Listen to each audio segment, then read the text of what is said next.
अस्सलाम वालेकुम viewers and good morning. इस टाइम मैं मस्कत एयरपोर्ट से बाहर निकला हूँ। तो मैं मस्कत पहुँच गया था एयरपोर्ट में और रात का टाइम था। तो जब सबसे पहले आप जहाँ क्लियरेंस वगैरह हो गई, मैं एयरपोर्ट पे जो सबसे पहला काम करता हूँ वो ये होता है कि मतलब वहाँ की जो सिम है मैं वो ख़रीदता हूँ, ठीक है, ताकि कनेक्टिविटी बनी रहे। और हर एयरपोर्ट में आपको फ्री वाईफाई की सहूलत मिल जाती है।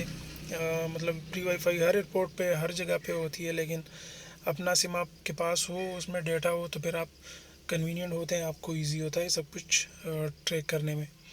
तो मैंने अपना सिम लिया और उसके बाद दो वेबसाइट हैं जो ट्रैवलिंग में मेरे बहुत ज़्यादा काम आती है। उसमें एक जो है ना वो अगूडा है, aguda.com, और दूसरी जो है वो है booking.com।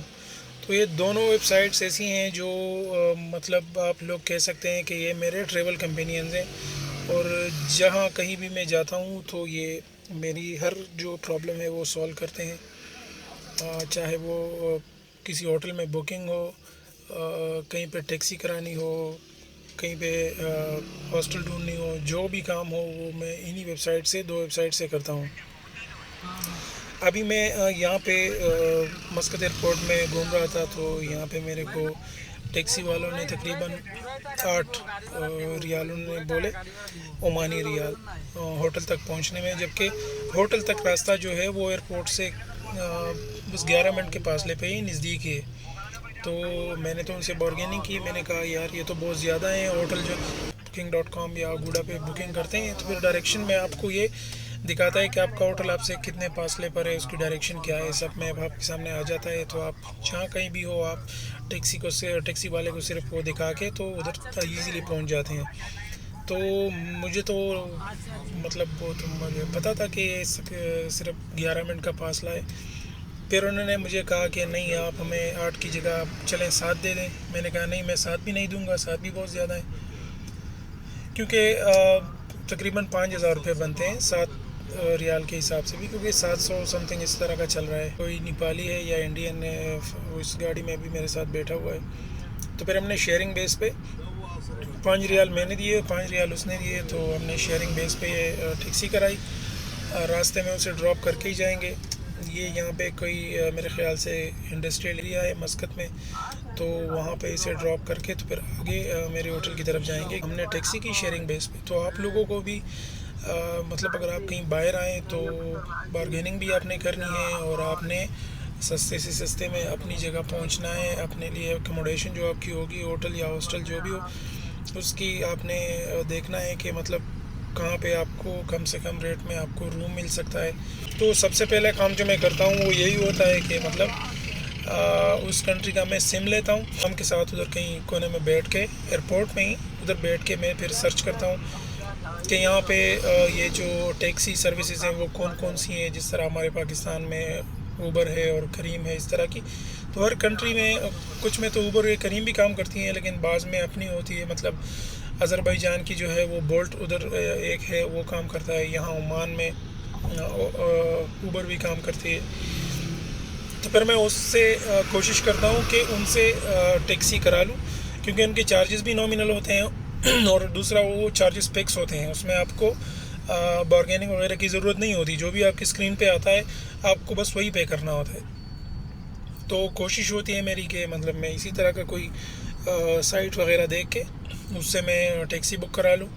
और उसके बाद जो है ना मैं अपना जो होटल है वो aguda.com या booking.com से ही करा लेता हूँ। लोकेशन में डाल लेता हूँ, उसमें मैं लिख देता हूँ प्राइस रेंज के, इस रेंज में मुझे होटल रूम चाहिए या बेड चाहिए हॉस्टल्स वगैरह में। तो आपको इजीली उधर से मिल जाता है। तो जब आपको आपका मतलब रूम वगैरह मिल जाता है तो फिर उधर जाने के लिए आपको टैक्सी करानी पड़ती है। जब टैक्सी मिल जाती है आप उधर जाके वो सब कुछ करा सकते हैं। तो ये चंद चीज़ें थी जो मैं आप लोगों के साथ शेयर करना चाहता था कि मतलब किस तरह से आप नए मुल्क में जाके, नई कंट्री में, आप अगर सोलो ट्रैवलर हैं, अकेले आप जा रहे हैं, तो किस तरह से आप चीज़ों को मैनेज करते हैं और किस तरह से आप मतलब अपना जो आपका ट्रिप है उसको आप कैरी करते हैं। दूसरी बात इसमें ये है कि जब आप अपने होटल में पहुंच जाते हैं और आप अपना सामान उधर रख लेते हैं, चाहे वो आपका होटल हो या आपका हॉस्टल हो, तो फिर आप वो रिलैक्स हो जाते हैं। ठीक है, इसके बाद आपकी टेंशन जो है ना वो आधी कम हो जाती है। फिर आप सामान वगैरह उधर रख के जो आपकी ज़रूरत की चीज़ें हो, मतलब पानी की बोतल हो या आपका मोबाइल फ़ोन और कैमरा आपके साथ हो, ये चीज़ें आप और आपका पासपोर्ट, ये आप उठा के होटल के कमरे से और आप निकल आते हैं।